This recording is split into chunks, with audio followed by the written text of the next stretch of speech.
ভাই ভালো দেখে 1 কেজি গরু গোস্ত দেন। আল্লাহর রহমতে আমার দোকানে সব গোস্ত বিক্রি হইছে। রাসেলের দোকানে পাঠাইয়া দিই, ওর দোকানে কতগুলা গোস্ত থাইকা গেছে। ভাই আমি গোস্ত বিক্রি করবো না এখন, আপনি কি তুই দোকান থেকে নেন। এই আবার কোন ধরনের অদ্ভুত মানুষ, বুঝা পারলাম না। হ্যাঁ দোকানে গোস্তান দেখেছি, আপনার কাছে পাঠাই দিছে। কি দিব এখন ভাই আপনারে? ভাই ভালো দেখে 1 কেজি গোস্ত দেন। ভাই আধা কেজি গরু গোস্ত দেন তো।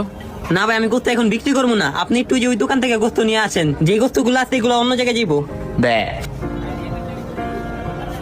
ভাই আপনার দোকানে সব কাস্টমার আমার দোকানে দিয়ে দিলেন। ভাই আলহামদুলিল্লাহ আমি বিক্রি করছি, কিন্তু আমি খেয়াল করে দেখলাম আপনি এখনো গোস্তগুলো বিক্রি করতে পারেন নাই। আলহামদুলিল্লাহ আমার সব বিক্রি করে আমার লাভের টাকা উঠা গেছে।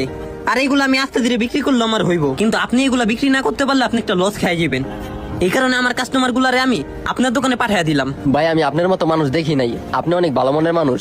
ভাই পাশাপাশি দোকান একটু মিলমহ পত্রিকা চলতে হয়, খালি নিজেরটা দেখলে হয় না, পরের একটু দেখতে হয়।